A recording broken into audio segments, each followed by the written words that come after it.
भूरे को सबका अनाज चोरी करने के पीछे ठंड में बाहर रहने की सजा मिली। भूरे जी, मुझे तो बहुत ठंड लग रही है। आपकी गलती की वजह से मुझे भी बाहर रहने की, ठंड में रहने की सजा भुगतनी पड़ रही है। मुझे माफ कर दो रीमा, मेरी गलती की वजह से तुम्हें भी ये सब करना पड़ रहा है।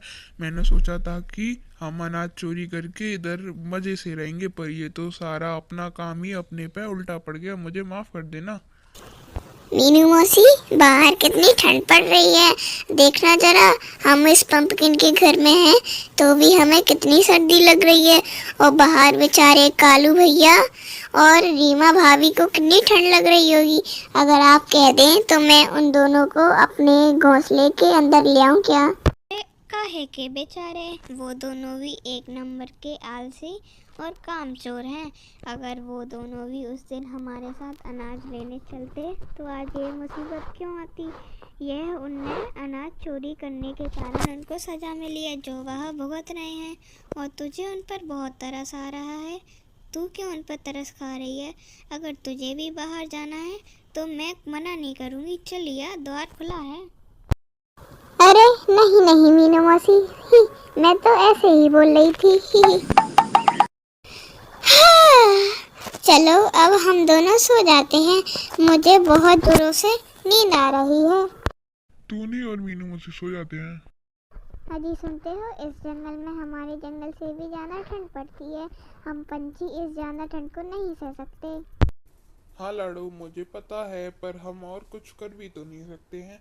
हमारे गांव में वह शिकारी पक्षी डेरा डालकर बैठे हैं। जब तक वह वहां से चले नहीं जाते हम कुछ भी नहीं कर सकते हैं, और हमें यही रहना पड़ेगा। मम्मी, हमें बहुत ठंड लग रही है। लाडो और बल्लू अपना कंबल निकालकर बच्चों के ऊपर डाल देते हैं। अगर हम सारे पंछी उस दिन पीछे नहीं हटते और एकजुट होकर उन शिकारी पंछियों का सामना करते, तो आज हमें यह मुसीबत झेलनी नहीं पड़ती और हम अपने गांव में ही रहते। वो तो शुक्रिया है उन घूंगा मौसी का जो हमारी हर मुसीबत में हमेशा मदद कर देती हैं। अरे ओ मेरे पतिदेव, ये खिड़की के पास खड़े होकर ये क्या सोच रहे हो? मनी ही मन क्या गुनगुना रहे हो? क्या आपको नींद नहीं आ रही है क्या? अरे कुछ नहीं गौरी, मुझे नींद नहीं आ रही थी इसलिए खिड़की खोलकर यहाँ खड़ा हूँ।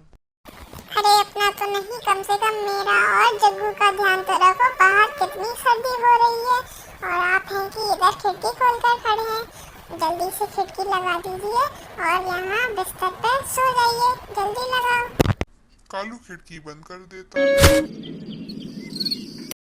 तीनों सो जाते हैं। थोड़ी ही देर में वहां पर सुबह हो जाती है। पहली किरण सूरज की जब गांव में पड़ती है तो सभी पंछी और घूंगा मौसी सभी पंछियों के पास बाहर आ जाती हैं और घूंगी के पूरी के पास देखती हैं। ठंड की वजह से दोनों जम गए थे। अरे बाप रे, ये क्या हो गया? मुझे तो लग रहा है ये यहाँ की ठंड नहीं सह पाए और ऊपर वाले के पास चले गए। अरे मीनू मौसी, इन सब के जिम्मेदार आप हो। ना आप इनको सजा सुनाती और ना ही ये रात को बाहर ठंड में सोते। इसकी वजह से आप हो। अरे अरे टूनी, ये सब तू क्या बोले जा रही है? मैंने ये जानबूझकर थोड़ी किया है। मैंने तो बस इनको सजा सुनाई थी और मुझे क्या पता था आगे ऐसा भी हो सकता है। सारे पंछी आपस में बिड़बिड़ा रहे थे। तभी भूरा और पंछी थोड़ी देर बाद हिलने लगे, उनके ऊपर की बर्फ टूटने लगी। अरे साथियों देखो, ये तो जिंदा हैं। हमें इनके ऊपर गर्म पानी डालना चाहिए ताकि इनके ऊपर जमी हुई बर्फ जल्दी पिघल जाए। कालू और तोता मिलकर उन दोनों के ऊपर गर्म पानी डाल देते हैं।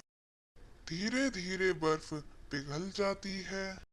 भूरे, रीमा, तुम दोनों को सही सलामत देकर हम सबकी जान में जान आ गई, और सारे पंछियों की तरफ से मैं तुमसे माफी मांगती हूँ। वो तो हमारी गलतफहमी थी जो हमने तुम्हें इतनी कड़ी सजा दे दी। वो तो ऊपर वाले का लाख लाख शुक्र है जो तुम इतनी ठंड में बाहर रहकर भी रात भर जिंदा रही हो। टूनी, तुमने बिल्कुल सही कहा। इन सब की जिम्मेदार मैं ही हूँ, और भूरे और रीमा हो सके तो मुझे माफ़ कर देना। वो गूंगा मौसी, आपने सही बोला था। भूरा और रीमा ने शर्मिंदा होकर सिर झुका लिया। गूंगा मौसी, मीनू मौसी, आप दोनों हमसे माफी मत मांगो। आपने हमारे भले के लिए ही हमको सजा सुनाई थी और हमें हमारी गलती का एहसास भी हो गया है। और मीनू मौसी, हो सके तो आप सब हमें माफ कर दीजिएगा। हम कसम खाते हैं कि आगे से ऐसा कभी नहीं करेंगे, इतना गलत काम।